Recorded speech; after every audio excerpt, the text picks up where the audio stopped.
नमस्कार दोस्तों, मैं आपका दोस्त अभिषेक राज। दोस्तों, आज 50 मिसलेनियस प्रश्नों के साथ आपके बीच में आया हूं। और दोस्तों, ये इस तरह के प्रश्न हैं जो आपकी परीक्षा में आना यथा संभावित है।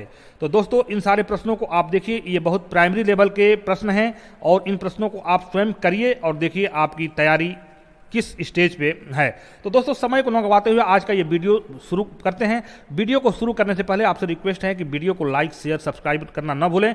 और अगर आप चाहते हैं कि इस तरह के वीडियो आपको रोज 1-2 दिन में मिले तो आप कमेंट करें और हमें अप्रिशिएट करें। मैं आपको इस तरह की वीडियो बना के दूंगा, ये मेरा। तो दोस्तों, शुरू करते हैं। आज का ये पहला प्रश्न है राजभाषा से संबंधित। राजभाषा अधिनियम किस वर्ष संशोधित किया गया था? In which year the official language act was amended? तो देखते हैं ऑप्शन कौन कौन सा है। ऑप्शन नंबर ए है 1965, दूसरा है 1966, ऑप्शन नंबर सी है 1969 और ऑप्शन नंबर डी है 1967। तो दोस्तों, इस प्रश्न का सही आंसर बताइए क्या होगा।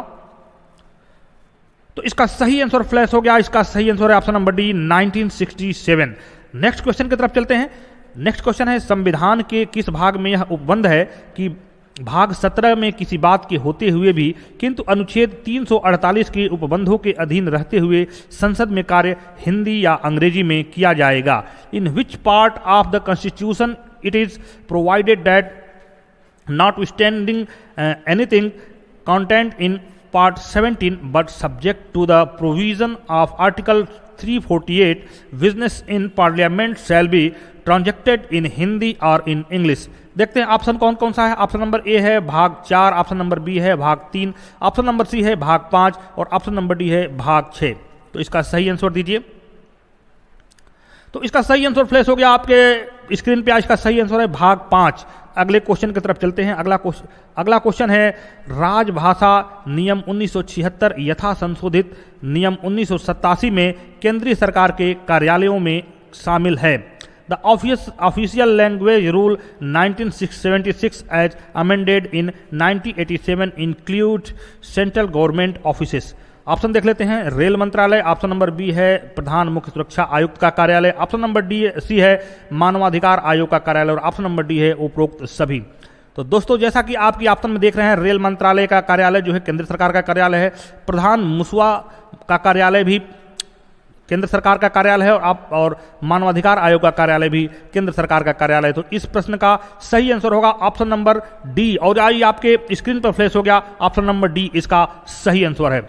अगले प्रश्न की तरफ चलते हैं। अगला प्रश्न है प्रश्न संख्या 5। निम्नलिखित में से कौन कौन से क्षेत्र क क्षेत्र में आते हैं? विच of the following areas fall under A area?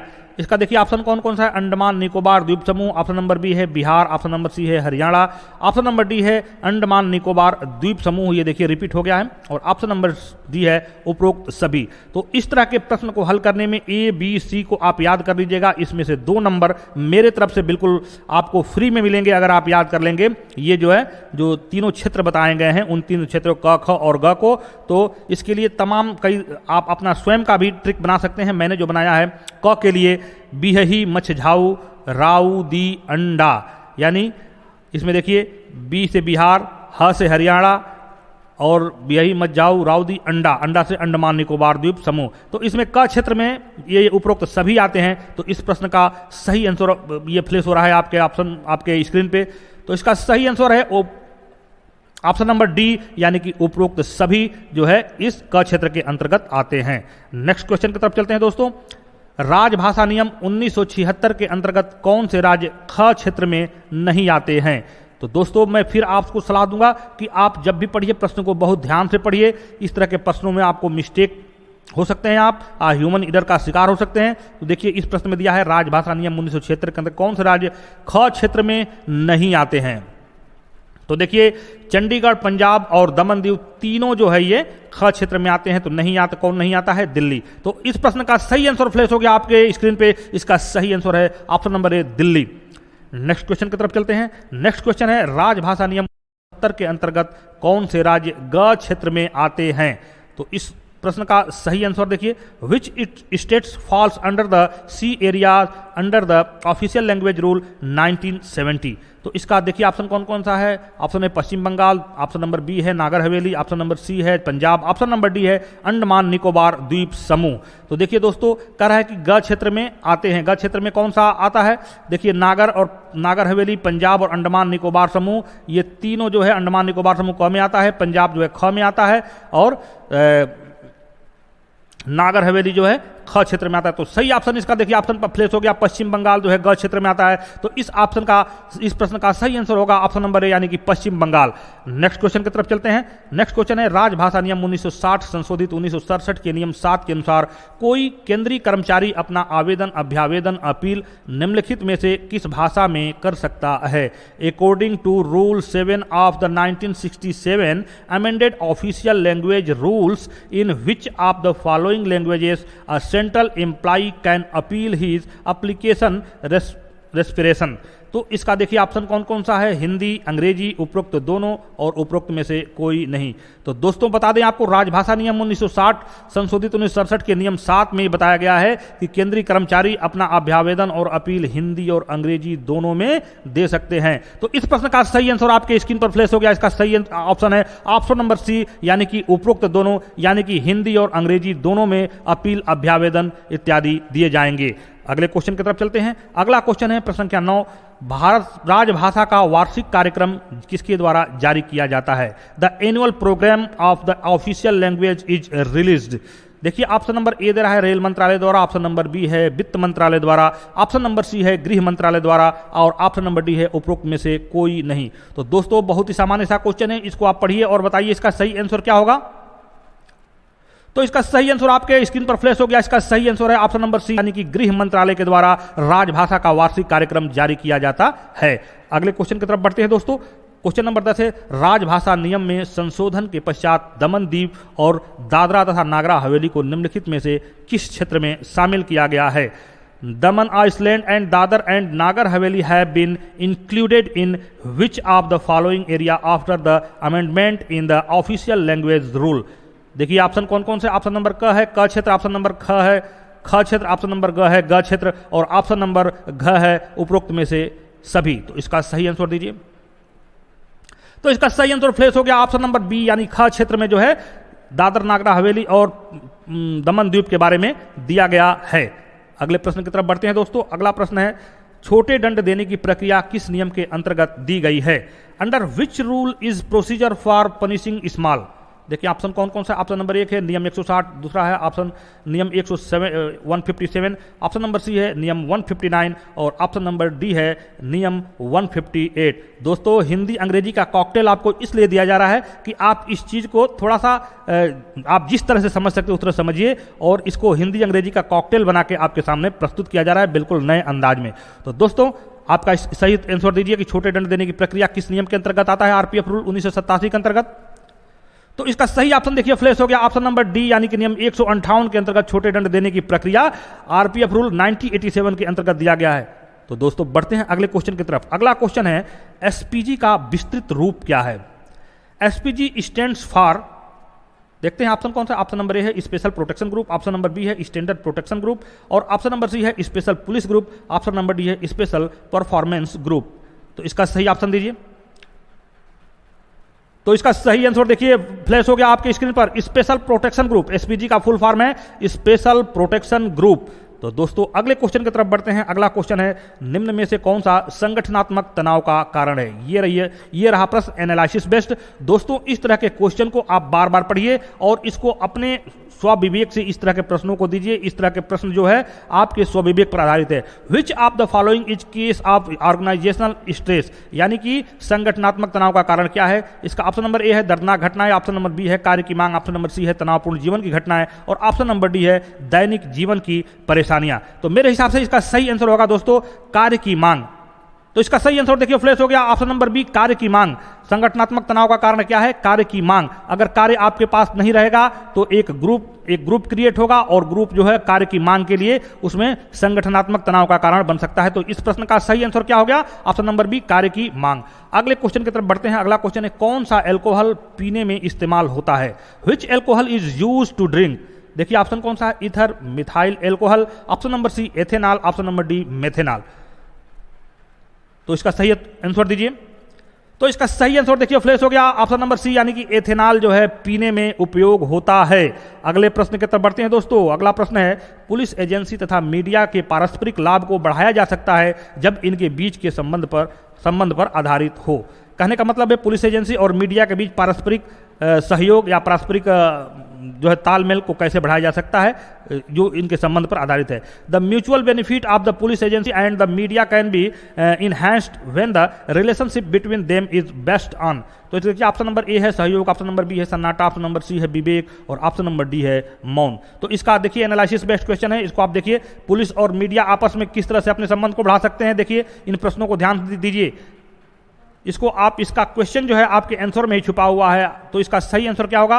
तो इसका सही आंसर देखिए फ्लैश हो गया ऑप्शन नंबर ए, यानी कि सहयोग से के द्वारा पुलिस एजेंसी और मीडिया के पारस्परिक तालमेल को बढ़ाया जा सकता है।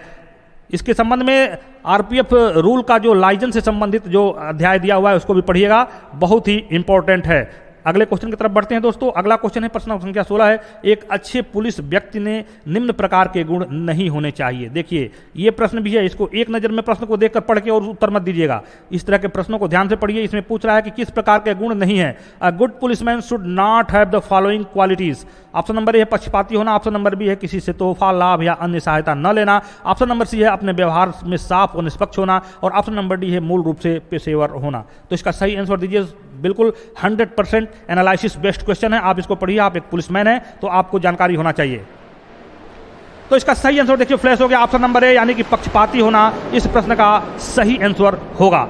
नेक्स्ट क्वेश्चन की तरफ बढ़ते हैं दोस्तों। अगला क्वेश्चन है, निम्न में से कौन सा महिलाओं के संबंध में पुरुषों की रूढ़िवादी सोच है? दोस्तों ये भी एक एनालिसिस बेस्ड क्वेश्चन है, इसको ध्यान से पढ़िए। Which of the following is a conservative view of man is relation to women. देखते हैं ऑप्शन कौन कौन सा है। महिलाएं एवं पुरुष कैदियों की अनुरक्षण कर सकती है, महिलाएं पुरुष कैदियों की अनुरक्षण कर सकती है। दूसरा तरह है महिलाएं काफी वचनबद्ध होती है तथा नौकरी में उन्हें चुनौती मिलती है। ऑप्शन नंबर सी है महिलाएं नियोजित कार्यों के लिए अनुकूल है। ऑप्शन नंबर डी है महिलाएं सभी कार्य कर सकती है। तो इसका सही आंसर दीजिए। तो इसका सही आंसर दोस्तों ये फ्लैश हो गया, महिलाएं नियोजित कार्यों के लिए अनुकूल है। ये पुरुषों का महिलाओं के संबंध में एक रूढ़िवादी सोच है। मेरे हिसाब से ये क्वेश्चन सही होगा। दोस्तों इस प्रश्न को आप बार बार पढ़िएगा और अगर आपको गलत लगे तो आप कमेंट में जरूर लिखिएगा, जैसे कि आप हमेशा लिखते रहते हैं। मैं आप सभी लोगों का आभारी हूं कि आप हमें मार्गदर्शन करते रहते हैं। जहां गलत होता है उस चीज़ के बारे में हमें चर्चा करते हैं, बताते हैं और हमें वो उस चीज़ को सही करने का मौका मिलता है। अगले क्वेश्चन की तरफ दोस्तों बढ़ते हैं। अगला क्वेश्चन है, एमएस वर्ड में एक फाइल कहलाती है। A file in the MS word is called. दोस्तों बहुत ही साधारण सा क्वेश्चन है लेकिन बहुत ही इंपॉर्टेंट है। आजकल आज के जो समय है, जिस तरह से आरपीएफ का रोज मॉडर्नाइजेशन हो रहा है, आरपीएफ रोज जो है नए आयाम तय कर रही है और टेक्नोलॉजी की तरफ जिस तरह से बढ़ रही है, इस तरह के प्रश्नों का आना बहुत जरूरी है और सभी लोगों को जो है कंप्यूटर का बेसिक नॉलेज तो होना ही चाहिए। तो एमएस वर्ड का ये फाइल क्या कहलाती है? डॉक्यूमेंट, फॉर्म, डाटाबेस और टेम्पलेट। तो दोस्तों इसका सही आंसर देखिए फ्लैश हो गया ऑप्शन नंबर ए, यानी कि डॉक्यूमेंट। एमएस वर्ड में फाइल क्या कहलाती है? एक फाइल क्या कहलाती है? डॉक्यूमेंट कहलाती है। तो दूसरा ऑप्शन नंबर ए यानी कि डॉक्यूमेंट इसका सही आंसर है। नेक्स्ट क्वेश्चन की तरफ बढ़ते हैं दोस्तों। सीआरएम का फुल फॉर्म क्या है? What is the full form of CRM? ये देखिए इसका ऑप्शन दिया है crime rule management, option number B है crime record register, option number C है कंट्रोल रूम मैनेजमेंट और ऑप्शन नंबर डी है कंट्रोल रूम मैसेजिंग। तो दोस्तों ये जो आरएसएमएस है, आरएसएमएस का के जो मॉड्यूल्स हैं उसको आप पढ़ लीजिएगा। सभी मॉड्यूल्स बहुत ही उसी में से बहुत ही इंपॉर्टेंट है, उसी में से एक मॉड्यूल्स है। सीआरएम का फुल फॉर्म क्या होगा बताइए? तो इसका सही आंसर देखिए फ्लैश हो गया ऑप्शन नंबर डी, यानी कि कंट्रोल रूम मैसेजिंग इसका सही आंसर है। सीआरएम का full form control room messaging है। अगले क्वेश्चन की तरफ बढ़ते हैं दोस्तों। एमएस वर्ड में CTRL+S यानी शॉर्टकट की से क्या होता है? What happens with CTRL+S shortcut की इन एमएस वर्ड? देखते हैं ऑप्शन कौन सा है, copy, bold, colour and save. तो इसका सही आंसर बताइए दोस्तों। तो इसका दोस्तों इसका आंसर हम स्किप करते हैं और हमें आशा है कि आप इसका आंसर हमें जरूर देंगे। तो दोस्तों इसका ऑप्शन जो है, इस प्रश्न का सही आंसर जो है आप लिख के और जरूर दीजिएगा कमेंट में। तो दोस्तों इस क्वेश्चन को हम स्किप करते हैं, आगे बढ़ते हैं अगला क्वेश्चन की तरफ। अगला क्वेश्चन है क्वेश्चन नंबर 21 का है कि रेल सुरक्षा बल नियम 1987 में रेलवे सुरक्षा विशेष बल के बारे में किस नियम में बताया गया है? Railway railway security force rules 1987 in which rules about railway security special force is maintained. तो दोस्तों देखिए इसका ऑप्शन कौन कौन सा है? नियम 15, नियम 7, नियम 10, नियम 9। तो दोस्तों ये क्वेश्चन का उत्तर पिछला जो हमने आरपीएफ नियम 1987 का जो वीडियो बनाया है उसको आप देखिएगा। उस वीडियो में इस प्रश्न का आंसर दिया हुआ है और ये बहुत ही साधारण क्वेश्चन है और इसके बारे में आपको जानकारी होगा। वैसे हमारे फ्लैश पे देखिए, हमारे स्क्रीन पर फ्लैश हो रहा है, नियम 7 में रेलवे सुरक्षा बल नियम 1987 में रेलवे सुरक्षा विशेष बल के बारे में बताया गया है। नेक्स्ट क्वेश्चन की तरफ बढ़ते हैं। नेता जो सभी नीतियों पर फैसला करता है, leader who decided all policies. तो दोस्तों ये बहुत ही एनालिसिस बेस्ड क्वेश्चन है, इसको पढ़िए। इस प्रश्न का मतलब मैं आपको बता दे रहा हूं। इसका मतलब यह है कि वो नेता जो सभी नीतियों पर अकेले ही फैसला करता है, जिसको भी कोई भी नीति लागू करने के लिए किसी से सलाह लेने की, किसी मंत्रिमंडल की जरूरत नहीं है, वो सभी नीतियों पर स्वयंभू होता है, वो स्वयं फैसला करता है। उसको किस प्रकार का नेता कहा जाएगा? कूटनीतिक शैली का नेता कहा जाएगा, लोकतांत्रिक शैली का नेता कहा जाएगा, निरंकुश शैली का नेता कहा जाएगा, या अहस्तक्षेप शैली का नेता कहा जाएगा। तो लीडरशिप का एक क्वेश्चन है दोस्तों, इसको पढ़िएगा। तो इसका सही आंसर फ्लैश हो गया आपकी स्क्रीन पे। इसका सही आंसर ऑप्शन नंबर सी यानी कि निरंकुश शैली का नेता कहा जाएगा। नेक्स्ट क्वेश्चन की तरफ बढ़ते हैं। मनुष्य की तुलना में श्वान यानी कि कुत्ते के सूंघने की ताकत कितने गुना अधिक होती है? How many time the smell of श्वान dog is greater than that of a human being. जो हमारे बल में श्वान शाखा है उसका स्टैंडिंग आर्डर और उसका जो है डायरेक्टिव जरूर पढ़िएगा आप लोग। तो ये श्वान शाखा बहुत ही इंपॉर्टेंट एक ब्रांच है जो कि हमारे अपराध की रोकथाम के लिए बहुत ही महत्वपूर्ण कार्य करता है। तो how many times the smell of श्वान dog is greater than that a human being. तो देखते ऑप्शन नंबर है 40 गुना, ऑप्शन नंबर बी है 20 गुना, ऑप्शन नंबर सी है 10 गुना, ऑप्शन नंबर डी है बराबर। तो इस प्रश्न का सही उत्तर दीजिए दोस्तों। तो इस प्रश्न का सही उत्तर फ्लैश हो गया ऑप्शन नंबर ए यानी कि ऑप्शन नंबर ए यानी कि 40 गुना ज्यादा होती है मनुष्य की तुलना में श्वान कुत्ते के सूंघने की ताकत ज्यादा होती है। अगले प्रश्न की तरफ बढ़ते हैं। अगला प्रश्न है रेल दुर्घटना में से निम्न में से कौन सा कारक प्रभावित होता है? Which of the following factor affect a railway accident. देखिए ऑप्शन नंबर ए है पटरी, ऑप्शन नंबर बी है रेलगाड़ी, ऑप्शन नंबर सी है यातायात और ऑप्शन नंबर डी दिया है उपरोक्त सभी। तो इस प्रश्न का सही उत्तर बताइए। इस प्रश्न को कि आप ऑप्शन को पढ़ के आप सही आंसर बता सकते हैं। तो इसका सही ऑप्शन फ्लैश हो गया ऑप्शन नंबर डी यानी कि उपरोक्त सभी पटरी, रेलगाड़ी और यातायात सभी रेल दुर्घटना में प्रभावित होते हैं। तो इस प्रश्न का सही आंसर होगा ऑप्शन नंबर डी उपरोक्त सभी। अगले प्रश्न की तरफ चलते हैं दोस्तों। सांप काटने का इलाज क्या होता है? Snake bite is the cure. देखते हैं ऑप्शन कौन का? पंडित द्वारा इलाज करवाना, ऑप्शन नंबर बी है ओझा द्वारा इलाज करवाना, ऑप्शन नंबर सी है डॉक्टर चिकित्सा करवाना और ऑप्शन नंबर डी है इनमें से कोई नहीं। तो दोस्तों इस प्रश्न को मैं स्किप करता हूं कि अगर आपको सांप काट लेता है तो आप पंडित से इलाज करवाएंगे, ओझा से इलाज करवाएंगे या डॉक्टर से सहायता लेंगे, डॉक्टरी चिकित्सा लेंगे। तो दोस्तों इस प्रश्न को आप कमेंट में लिख कर दीजिएगा। इस प्रश्न को मैं स्किप करता हूं और अगले क्वेश्चन की तरफ बढ़ते हैं। अगला क्वेश्चन है सूखा रासायनिक पाउडर वाले अग्निशामक यंत्र में कौन सा प्रयोग होता है? Which gas is use, gas नहीं है, which element is use in fire extinguisher with dry chemical powder. यहां पे स्पेलिंग मिस्टेक हो गया है तो इसको ध्यान दीजिएगा आप लोग। ऑप्शन नंबर ए है CO2 gas, option number B है सूखा रासायनिक गैस, ऑप्शन नंबर सी है farm compound, option number D है इनमें से कोई नहीं। तो इसका सही आंसर दीजिए। तो इसका सही आंसर फ्लैश हो गया ऑप्शन नंबर बी यानी कि सूखा रासायनिक पाउडर जो है अग्निशामक यंत्र में प्रयोग किया जाता है। अगले प्रश्न की तरफ बढ़ते हैं। इसके साथ ही अगला प्रश्न है प्रशिक्षण भत्ता का वापस किया जाना रेलवे सुरक्षा बल नियम के किस नियम से संबंधित है? दोस्तों थोड़ा सा टाइपिंग मिस्टेक है, इसको ध्यान मत दीजिएगा। इसका मतलब है प्रशिक्षण व्यय का वापस किया जाना रेलवे सुरक्षा बल नियम 1987 के किस नियम में दिया गया है? इस प्रश्न के लिए इस तरह के प्रश्नों के लिए हम 1 से लेकर और 11 तक से रिलेटेड जो भी रेलवे सुरक्षा बल नियम के प्रश्नोत्तर हैं उसके लिए पिछला वीडियो हमने बनाया हुआ है। आप चैनल पर जाकर और रेलवे सुरक्षा बल नियम 1987 से रिलेटेड जो है 50 प्रश्नों के बारे में जो बताया गया उसको देखिएगा, बहुत ही इंपॉर्टेंट होगा, आपके परीक्षा के लिए महत्वपूर्ण होगा। Training given whether the returned is release to which rule of the RPF protection force rule. देखते हैं ऑप्शन नंबर है नियमित नहीं है, नियम 85, नियम 58, नियम 13 एंड नियम 68। दोस्तों ये अंग्रेजी और हिंदी का कॉकटेल है, इसको आप लेते रहिए, आपके लिए बहुत फायदा करेगा। देखते हैं ऑप्शन कौन कौन सा है। ऑप्शन नंबर बी यानी कि नियम 58 जो है प्रशिक्षण व्यय का वापस किया जाना, इसका सही आंसर हो गया, आपके स्क्रीन पर फ्लैश हो गया। इसके साथ ही बढ़ते हैं दोस्तों अगले क्वेश्चन की तरफ। अगला क्वेश्चन है सम्मान गार्ड के संबंध में किस नियम में दिया गया है। Which rule is given regarding the honour guard.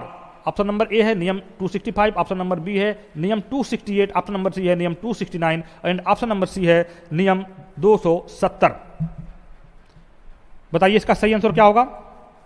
इसका सही आंसर आपके स्क्रीन पर फ्लैश हो गया। ऑप्शन नंबर सी यानी कि नियम 269 में सम्मान गार्ड के बारे में दिया गया है, रेलवे सुरक्षा बल नियम 1987 के अंतर्गत। तो दोस्तों हमारा ये क्वेश्चन है कि सम्मान गार्ड के अलावा एक और गार्ड होती है, उसका क्या नाम है। आप जो है इसको कमेंट में लिख कर दीजिएगा। आप जरूर बताइएगा कि दूसरा जो गार्ड है, एक तो सम्मान गार्ड के बारे में आपको बता दिया 269, और एक और गार्ड होती है उसका क्या नाम है और वो किस नियम में दिया गया है। तो इसके साथ ही बढ़ते हैं अगले क्वेश्चन की तरफ। रेलवे सुरक्षा बल महानिदेशक की कार में कितने स्टार होते हैं। How many star are there in the car of director general of railway protection force. देखते हैं ऑप्शन कौन कौन सा। ऑप्शन नंबर ए है 4, ऑप्शन नंबर बी है 3, ऑप्शन नंबर सी है 2 एंड ऑप्शन नंबर डी है 1। तो दोस्तों इसका सही आंसर देखिए फ्लैश हो गया, ऑप्शन नंबर बी यानी कि 3 स्टार होते हैं। रेलवे सुरक्षा बल महानिदेशक की कार में 3 स्टार होते हैं। इसके साथ ही अगले क्वेश्चन पे बढ़ते हैं। अगला क्वेश्चन है संचार का सही अनुक्रम क्या है। The correct sequence of the communication is. संचार मतलब होता है कम्युनिकेशन यानी कि संदेशों का आवाजाही। तो देखते हैं ऑप्शन दे रहा है, पहला दे रहा है संदेश प्राप्तकर्ता और प्रेषक, दूसरा दे रहा है संदेश प्रेषक और प्राप्तकर्ता, तीसरा दे रहा है प्राप्तकर्ता संदेश और प्रेषक, और चौथा दे रहा है प्रेषक संदेश और प्राप्तकर्ता। तो इसका सही ऑप्शन देख लीजिए कौन कौन सा होगा। इसका सही आंसर फ्लैश हो गया, ऑप्शन नंबर डी यानी कि प्रेषक, उसके बाद से संदेश, तब उसके बाद से थर्ड है प्राप्तकर्ता। इस प्रश्न का सही आंसर होगा ऑप्शन नंबर डी, प्रेषक संदेश और प्राप्तकर्ता। तो दोस्तों ये एनालिसिस बेस्ड क्वेश्चन आप खुद ही देखिए। पहले प्रेषक, पहले कोई चिट्ठी भेजने वाला चाहिए, फिर उसको उस चिट्ठी में कुछ लिखने के लिए संदेश चाहिए, और फिर उसको जिसको भेजा जाता है वो प्राप्त करने वाला चाहिए। तो उसी प्रकार ये प्रेषक संदेश और प्राप्तकर्ता इसका सही आंसर होगा। नेक्स्ट क्वेश्चन की तरफ चलते हैं दोस्तों। छोटे दंड देने की प्रक्रिया किस नियम के अंतर्गत दी गई है। Under which rule is the procedure for the given minor punishment given. तो ये क्वेश्चन रिपीट हो गया दोस्तों, फिर भी इसका देखते हैं ऑप्शन कौन कौन सा। नियम 160, नियम 157, नियम 159, नियम 158। तो इस प्रश्न का सही आंसर देखिए फ्लैश हो गया, नियम 158 में छोटे दंड देने की प्रक्रिया के बारे में बताया गया है। अगले प्रश्न के तरफ चलते हैं। सामान्य अग्रेसन पत्र का रंग कैसा होता है। What is the colour of the normal forwarding note. देखते हैं ऑप्शन कौन कौन सा है। ऑप्शन नंबर 1 है हरा, ऑप्शन नंबर बी है सफेद, ऑप्शन नंबर सी है गुलाबी, ऑप्शन नंबर डी है मटमैला। तो ऑप्शन नंबर इसका बी सही आंसर होगा, यानी कि सफेद होता है। सामान्य अग्रेसन पत्र का रंग कैसा होता है, सफेद होता है।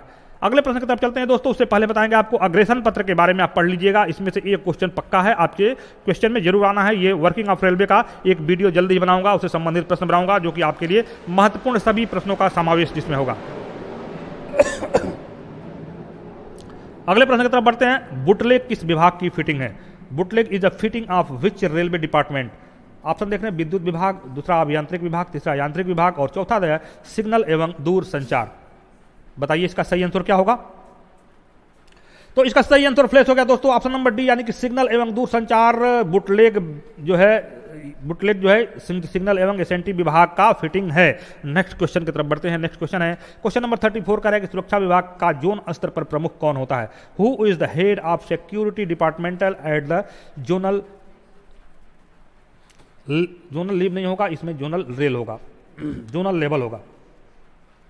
ऑप्शन नंबर ए है डीआरएम, ऑप्शन नंबर बी है जीएम, ऑप्शन नंबर सी है डीएससी, ऑप्शन नंबर सी है पीसीएससी। देखिए इसका ऑप्शन कौन सा सही है। तो दोस्तों इसका सही ऑप्शन फ्लैश हो गया, ऑप्शन नंबर डी यानी कि पीसीएससी जो है सुरक्षा विभाग पर जोनल स्तर का प्रमुख होता है। नेक्स्ट क्वेश्चन की तरफ बढ़ते हैं। द्वितीय श्रेणी ए पास का रंग क्या होता है। What is the colour of class 2 A pass. Option number A है पीला, ऑप्शन नंबर बी है हरा, ऑप्शन नंबर सी है गुलाबी, ऑप्शन नंबर डी है लाल। तो बताइए इसका सही आंसर क्या होगा। आपने कई बार सेकेंड श्रेणी का पास, एक क्लास का पास लिया होगा। तो दोस्तों इसका सही आंसर देखिए फ्लैश हो गया, ऑप्शन नंबर ए यानी कि पीला। द्वितीय श्रेणी ए पास का रंग कैसा होता है, पीला होता है। अगले प्रश्न की तरफ बढ़ते हैं दोस्तों। मिथ्या घोषणा इनमें से किससे संबंधित है। False declaration is related to which of the following. Option number A है यात्री का सामान, ऑप्शन नंबर बी है पास, ऑप्शन नंबर सी है यात्रा टिकट और ऑप्शन नंबर डी है बुकशुदा माल। बताइए इसका सही आंसर क्या होगा। तो इसका सही आंसर दोस्तों फ्लैश हो गया ऑप्शन नंबर डी, यानी कि बुकशुदा माल जो है मिथ्या घोषणा से संबंधित है। नेक्स्ट क्वेश्चन की तरफ चलते हैं। नेक्स्ट क्वेश्चन है क्वेश्चन नंबर 37 है, बंद स्थान अथवा मकान की तलाशी लेने के बारे में नियम दंड प्रक्रिया संहिता के किस धारा में वर्णित किया गया है। In which section of the criminal procedure संहिता, ये संहिता हो गया है, the rules regarding search of a closed place of house have been described. Option number A है 55, ऑप्शन नंबर बी है 102, ऑप्शन नंबर सी है 100 और ऑप्शन नंबर डी है धारा 307। तो बताइए इसका सही आंसर क्या होगा। इसका सही आंसर फ्लैश हो गया ऑप्शन नंबर सी, यानी कि धारा 100 में दिया गया है बंद स्थान अथवा मकान की तलाशी लेने के बारे में दंड प्रक्रिया संहिता के अंतर्गत। अगले क्वेश्चन की तरफ बढ़ते हैं। अगला क्वेश्चन है, गैंगमैन पेट्रोलिंग किस विभाग से संबंधित है। Gangman patrolling is related to which railway department. Option number A है रेलवे सुरक्षा बल, ऑप्शन नंबर बी है इंजीनियरिंग, ऑप्शन नंबर सी है सिग्नल एवं दूरसंचार, ऑप्शन नंबर डी है यांत्रिकी। बताइए इसका सही आंसर क्या होगा। तो इसका सही आंसर फ्लैश हो गया option number B engineering. Engineering जो है गैंगमैन पेट्रोलिंग विभाग का कारक है। अगले प्रश्न की तरफ चलते हैं दोस्तों। अगला प्रश्न है, फरार व्यक्ति के लिए उद्घोषणा किस धारा के अंतर्गत की जाती है। Under which section is the proclamation for offending person made. Option number A है धारा 82, ऑप्शन नंबर बी है धारा 100, ऑप्शन नंबर सी है धारा 80, ऑप्शन नंबर डी है धारा 102। तो बताइए इसका सही आंसर क्या होगा। तो दोस्तों इसका सही आंसर देखिए फ्लैश हो गया ऑप्शन नंबर ए, यानी कि धारा 82 में फरार व्यक्ति के लिए उद्घोषणा के बारे में दिया गया है। अगले क्वेश्चन की तरफ बढ़ते हैं। अगला क्वेश्चन है क्वेश्चन नंबर 40 है, सशस्त्र बलों के सदस्यों की गिरफ्तारी से संरक्षण दंड प्रक्रिया संहिता के किस धारा में दिया गया है। In which section of the code of criminal procedure the protection from arrest of members of the armed force is given. देखते हैं ऑप्शन कौन कौन से। ऑप्शन नंबर ए धारा 42, ऑप्शन नंबर बी है धारा 354, ऑप्शन नंबर सी है धारा 41 और ऑप्शन नंबर डी है धारा 45। तो इसका सही आंसर दोस्तों फ्लैश हो गया ऑप्शन नंबर डी, यानी कि धारा 45 में जो है सशस्त्र बलों के सदस्यों की गिरफ्तारी से संरक्षण जो है दंड प्रक्रिया संहिता के अंतर्गत बताई गई है।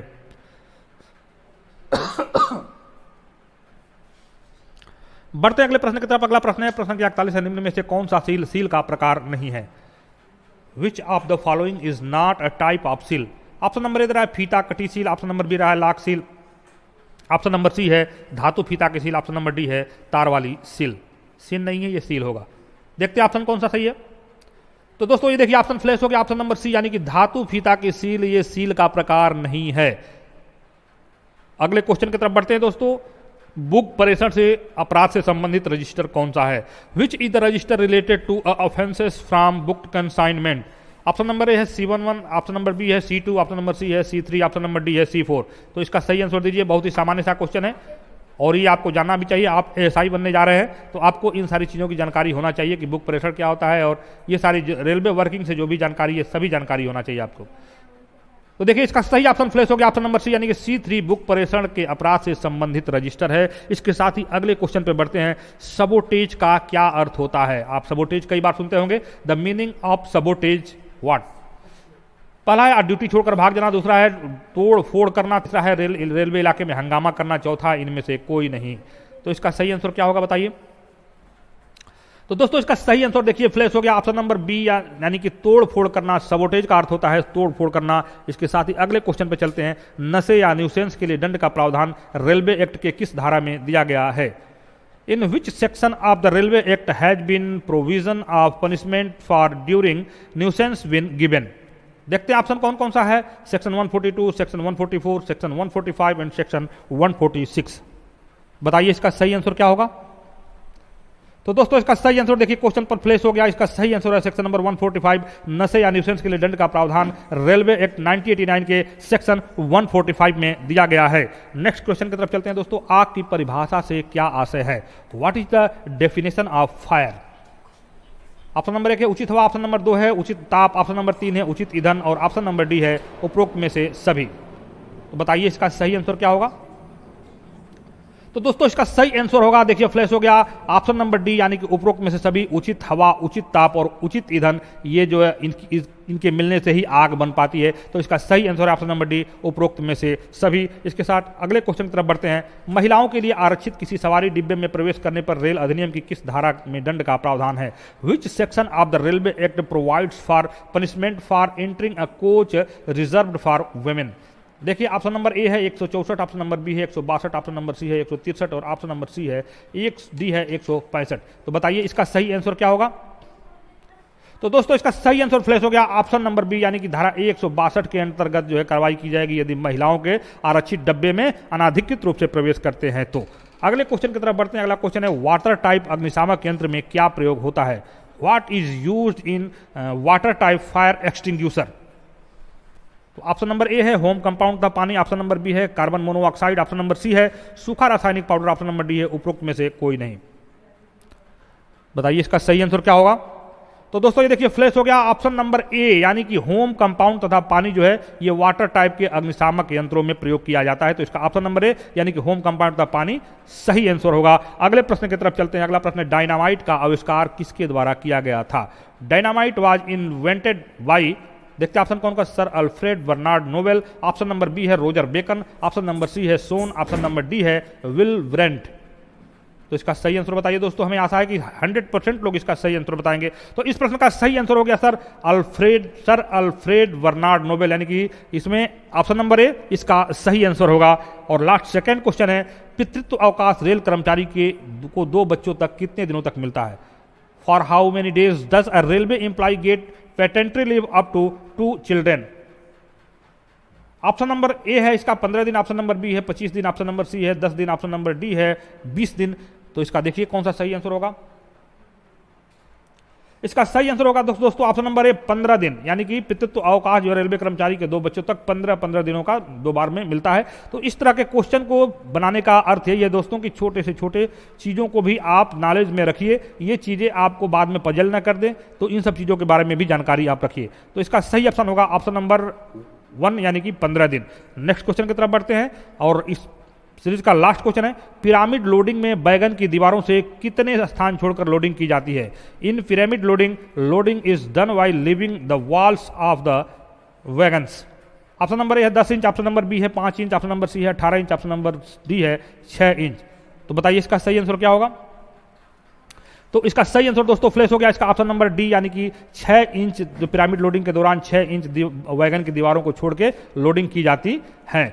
तो दोस्तों इससे पहले कि ये वीडियो समाप्त करूं, मेरा एक क्वेश्चन है जो आप कमेंट में लिखकर जरूर भेजिएगा। मेरा क्वेश्चन है कि पिरामिड लोडिंग में वैगन के दरवाजे से कितने इंच स्थान को छोड़कर लोडिंग की जाती है? इसको आप जरूर लिखिएगा हमें जो है कमेंट में। तो दोस्तों इसके साथ ही आज का ये वीडियो यहीं पे समाप्त होता है और अगले वीडियो में हम आपके लिए किसी नए सब्जेक्ट और नए प्रश्न के साथ आएंगे। दोस्तों आपसे फिर रिक्वेस्ट है कि वीडियो को अधिक से अधिक शेयर करें लोगों के बीच में, इसको ग्रुप में शेयर करें, व्हाट्सएप ग्रुप में शेयर करें और अधिक से अधिक लाइक शेयर और सब्सक्राइब करें, ताकि दोस्तों हमारा मेहनत सफल हो और अधिक से अधिक लोग इस वीडियो से लाभान्वित हो सके। और चाहते हैं कि इस तरह के प्रश्नोत्तर जो मिक्स प्रश्नोत्तर हैं जो इसको बनाकर मैं आपके बीच में पेश करूं, तो दोस्तों कमेंट में आप जरूर कहिएगा। मैं ये बहुत प्राइमरी लेवल का क्वेश्चन बनाया हूं, इसके बीच में हम इंटरमीडिएट लेवल से लेकर हाई लेवल तक के क्वेश्चन को बनाऊंगा परीक्षा आते आते, तो आप जरूर कमेंट करिएगा। तो दोस्तों आज की वीडियो यही समाप्त करते हैं और आपके उज्जवल भविष्य की कामना करता हूं। मैं अभिषेक, अगर लॉ से संबंधित कोई आपको क्वेश्चन ना हो तो आप जरूर पूछिएगा, क्योंकि